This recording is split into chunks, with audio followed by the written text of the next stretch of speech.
Now may the words of my mouth and the meditations of our hearts be acceptable in thy sight, O Lord, our strength and our Redeemer.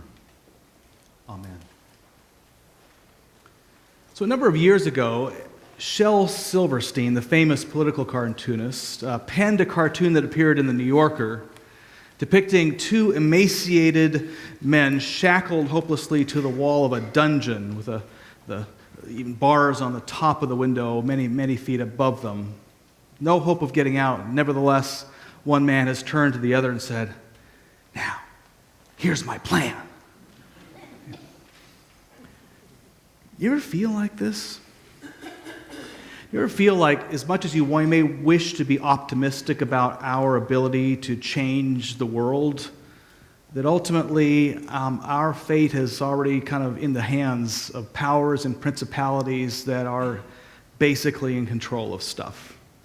And basically all we have to do is accept our shackles, accept the fact that they're in charge and we aren't.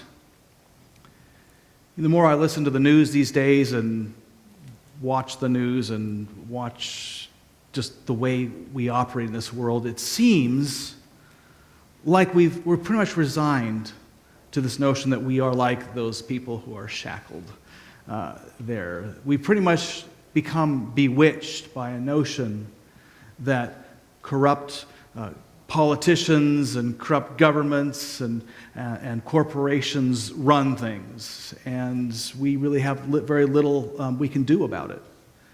Or that fanatical religious groups, be they Muslim, Christian, or Jew, have got the world by the tail and won't ever let go.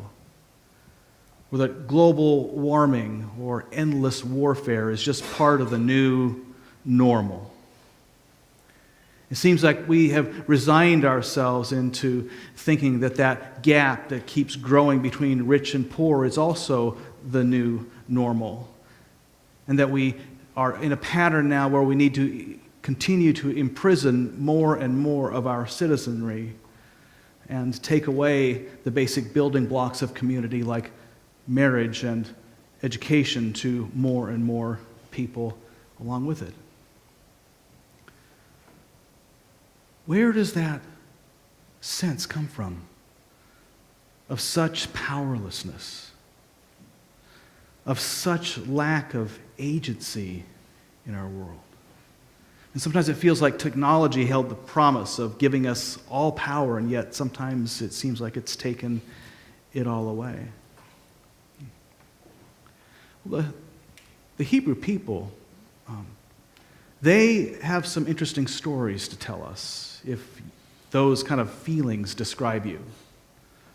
The Hebrew people, their whole identity as a people was formed when God woke them up to the fact that their own bondage, their own slavery in Egypt, was never meant to be part of their normal. That as much as Pharaoh tried to convince them that this is just the way things are, God shows them that this is the way things aren't or don't have to be. And with God's help, they found a way out where there was no way, seemingly. And then they decided, we want more. Let's form a community, a people that is in touch with this God, the God of freedom. So over the course of this series, we'll be exploring 6 these stories from the Old Testament that really delve into this kind of freeing relationship, one that honors our human agency. We're going to draw upon the metaphor of a house. Not a real house. The house really stands for a relationship that God seeks to have with us. Now, a house has a foundation, it has pillars, it has a roof, it has basic building components to it, and so does this relationship that God seeks with and for us. The Hebrews were keen observers of that relationship because they had been convinced that God is truly a God who is active in this world, who is actively trying to make us free, give us agency, and to confront the powers and principalities that try to convince us that our fate is in their hands. Now, the story we're going to start with really lays the foundation for the whole house. Curiously, though, it's a story about adultery, murder, and reprimand. From 2 Samuel. And the Lord sent Nathan to David. He came to him and he said to him, "There were 2 men in a certain city, and the one rich man and the other a poor man. The rich man had many flocks and herds, but the poor man had nothing but one little ewe lamb, which he had bought. He brought it up, and it grew up with him and with his children. It used to eat of his meager fare and drink from his cup and lie in his bosom, and it was like a daughter to him. Now there came a traveler to the rich man, and he was loath to take one of his own flock or herd to prepare for the wayfarer who had come to him. But he took the poor man's lamb and prepared that for the guest who had come to him. Then David's anger was greatly kindled against the man, and he said to Nathan, 'As the Lord lives, the man who has done this deserves to die. He shall restore the lamb 4-fold because he did this thing, and because he has no pity.' David said to Nathan, 'You are that man. Thus says the Lord, the God of Israel, I anointed you king over Israel, and I rescued you from the hand of Saul.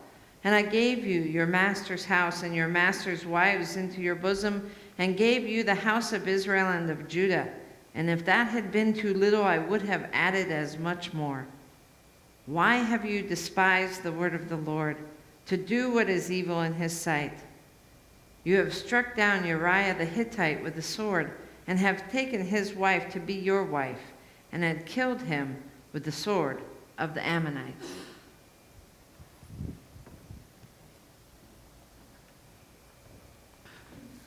This story may not, most of us kind of learn the story in Sunday school, or maybe if it's too racy for Sunday school in junior high, but many of us have kind of forgotten some of the juicy details of it. Let's recount them here. In the book of 2 Samuel, so the story goes, it's springtime. Springtime, almost exactly 1000 BC. And in the springtime, says the Bible, it's the time the kings like to go to war. Kind of not too hot, not too cold, just right for slaughter, you know. And David, being a king, that's when he sends out his troops too. He sends Joab, the commander of his army, out with the army to Rabbah of the Ammonites. It's the capital city of the Ammonites, who had long ravaged Israel. And so he sends them out, and he stays home to take care of affairs, and ends up having one particular affair. Around evening one night, he's wandering around he's just kind of pacing the perimeters of his roof. And he looks down, and lo and behold, a beautiful young woman bathing naked in her courtyard. And David is smitten. Absolutely smitten. He sends someone out to find out who this woman is, and word comes back she's the daughter of Eliam. Eliam was one of the known as David's 30, one of the most powerful warriors in Israel. She's also the granddaughter of one of David's closest political and religious advisors. But she's also the wife of Uriah the Hittite, who had gone off to war in Rabbah with Joab. Well, apparently this last little detail of Bathsheba's identity did not particularly bother David. He invites her, he sends a messenger to invite her to his house, where he proceeds to dine with her and then sleep with her. Now, before we go any further, Bathsheba gets a lot of attention in religious literature, and certainly got a lot of attention by the Renaissance artists who found her a perfect excuse for painting nude women. But people assume that she must have been looking for trouble. There's no evidence of that at all. She's bathing in her courtyard, performing the Jewish rites of purification after one's menstrual period. There's no evidence to suggest that once she's in David's house that she's tried to entice him. No, a woman in her time, invited to the king's house, had very little choice, had very little power. And power does what it will, particularly with the powerless. She's invited, she has to come. The king makes advances. What's a woman going to do? Well, all is said and done, and David figures that he had a nice night, but then there's a hitch. Bathsheba discovers that she's pregnant. Well, this is a little problem because her husband has been away at war long enough that if he were to come home and discover a child in her arms, it would be very clear it was not his. The jig would be up. And David has to protect Bathsheba, number one, because in their world, someone who commits adultery would be stoned to death. And, of course, he's got his own reputation to worry about with the people, primarily, the politics. So, David, he hatches a plan. He thinks he's got this all figured out. Let's call this Plan A. He sends messengers to Joab asking for Uriah to be brought back to Jerusalem to give an account of what's going on the front. And so Uriah comes back, and David asks him a couple questions about how the war is going and so forth, and then says, hey, why, the night has gotten old. Why not, instead of leaving, spend the night. Go to your house and get your feet washed. That's literally what he says. Get your feet washed. Well, so he sends Uriah away, and he figures his problems are over.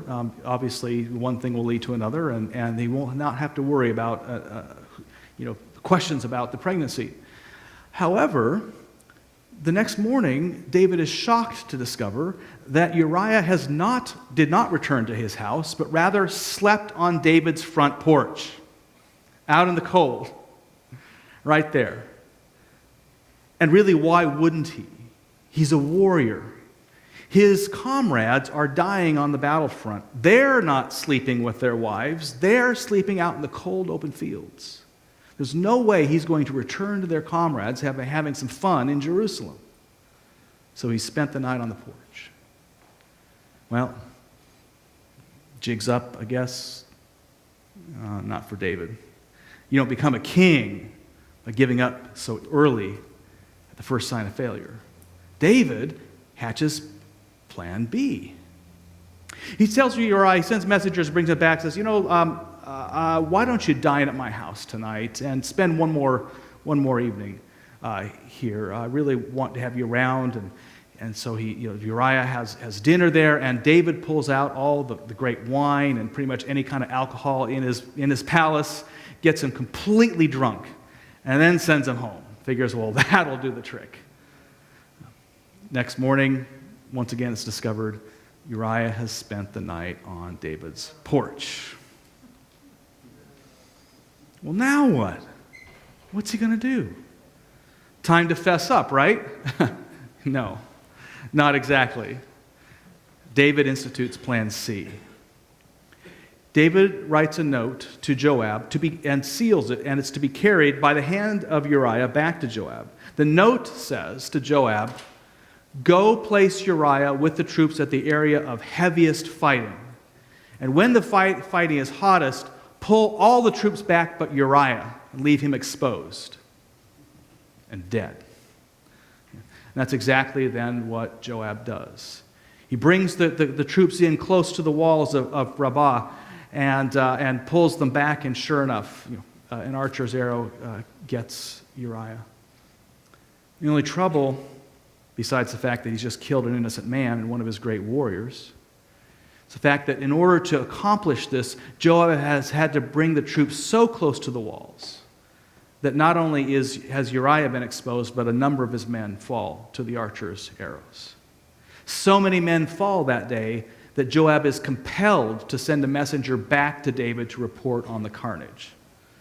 Of course, Joab knows that David is going to be furious with the losses, especially when he finds out how they were so close to the wall. Being close to the wall is like one of the very most elementary pieces of military strategy there was in the ancient world. You just don't do it. You don't get within range of the archers. So he knows David is going to blow a cork. So he tells the messenger, and when he starts to blow a cork, tell him, and Uriah the Hittite is dead too. And so the messenger does. He reports on what happened. David starts to get all excited, and he said, and Uriah the Hittite died too. And suddenly, oh, well, go tell Uriah, there, you win some, you lose some. End of story. End of Uriah. End of a lot of good and mighty warriors, loyal to David, loyal to Israel. Well, with Uriah out of the picture, David probably felt that the townsfolk would probably figure that when the baby comes, he probably snuck out off the porch for a little while during one of those evenings. Things would be fine. But David did not count on Nathan. Now, David may have been vaguely aware that Nathan could figure all this out. In fact, David probably knew for sure that his whole household knew what was going on. I mean, really, at the first time he invites Bathsheba over alone, who's married, alone to dine with him, I mean, certainly the rumor mill, the gossip mill amongst his servants would have hit a pretty steady boil. And then once the doorman reported the next morning that Bathsheba didn't leave until morning, certainly that boil would have gone over the pot in the gossip mill within David's confines. David could have been certain that all his servants would have known what was going on, but he also could have been equally certain that no one would speak a word about it. Power does what it wants, especially with the powerless. They're not going to say anything. Why would they? David's in control. To speak out of this out in the outbound, I mean, that they're going to get their heads cut off. Nathan is one of the prophets in Israel. He's also one of David's close advisors and closest confidants. Nathan almost undoubtedly would have figured out what was going on pretty quickly once that baby was born and connected the dots. Again, David probably had no reason to feel concerned about that. But instead, well, you heard the story. Nathan tells him this story, kind of mixing the metaphors enough so David can't quite catch on that he's telling a story about him. He talks about this rich man who had this great flock of sheep and lambs, and this poor man who had saved up and bought this one single ewe lamb who he treated like a daughter, who was his prize. Raised him and his family, cared for him. And then this rich traveler comes in, and the wealthy man wants to entertain him, provide hospitality, but he certainly doesn't want to use any of his own flock, so he takes the poor man's only ewe, slaughters it, and feeds it to the traveler. Well, Nathan knows that if David doesn't catch on to what he's really talking about, David's going to blow a cork. About this story. And David does. This man deserves to die for what he's done. Why would David be so upset about this? Because David is a Hebrew. David is steeped in the tradition of the Hebrews. And in the tradition of the Hebrews, all people have a base, bedrock dignity. They have this dignity because God created them in God's very image and likeness. And you don't cross that line with people. And he knows that if this rich man that Nathan's telling about, if his kind of way of oppressing people like this starts to infect the culture, the house that they're building for God, that's a relationship they're building with God, will no longer be a house of freedom that they're working on, but will turn into a prison cell, a new Pharaoh. New power that just simply enslaves people. So David blows a cork, and then, of course, Nathan blows right back. You say you want to kill this man? You are this man.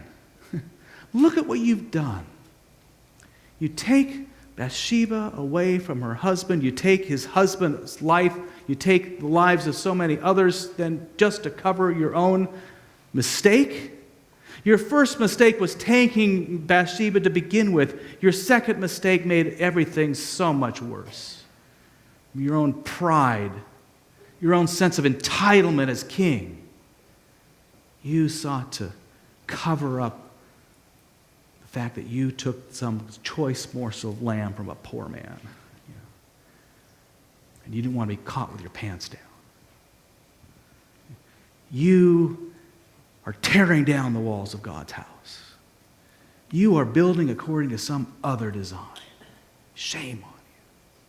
Shame on you.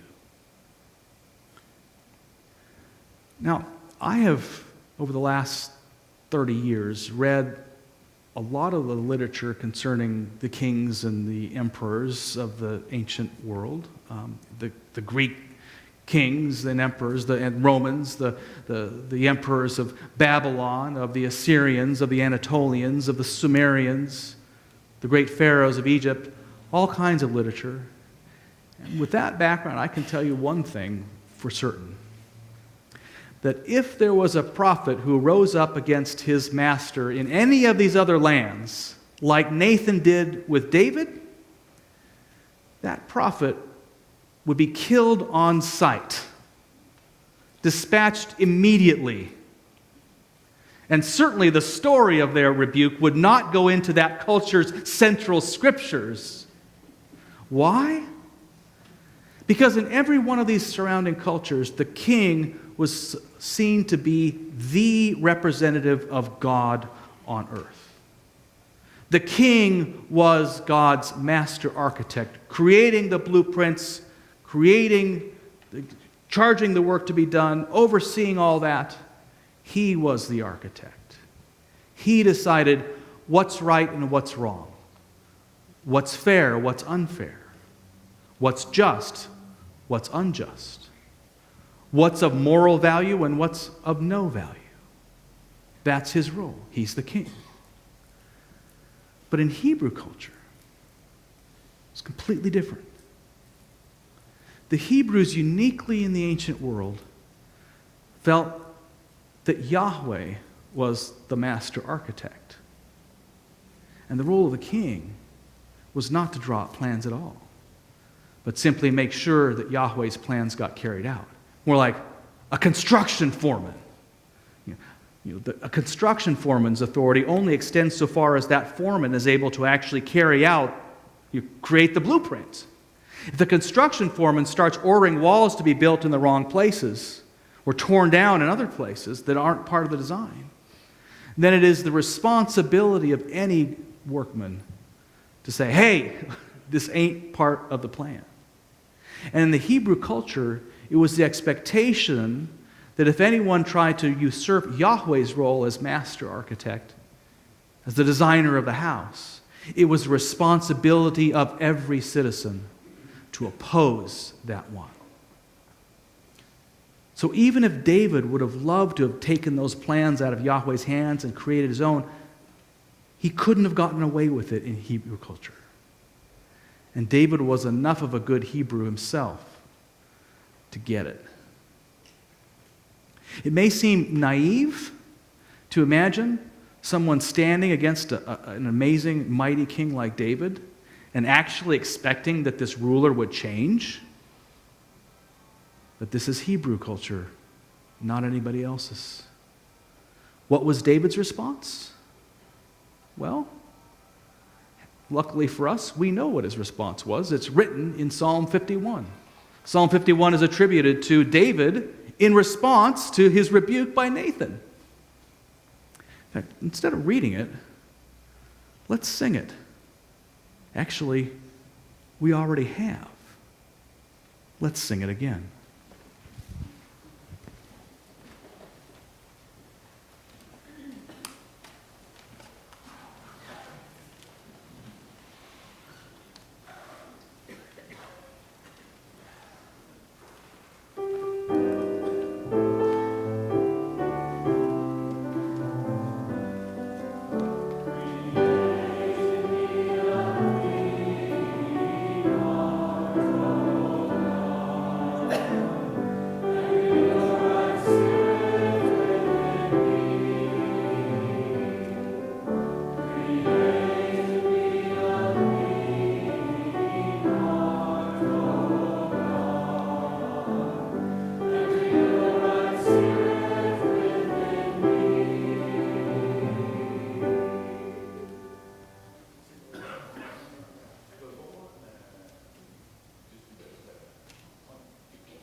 So David discovers that, yes, his first mistake was made far worse by his second and third, fourth.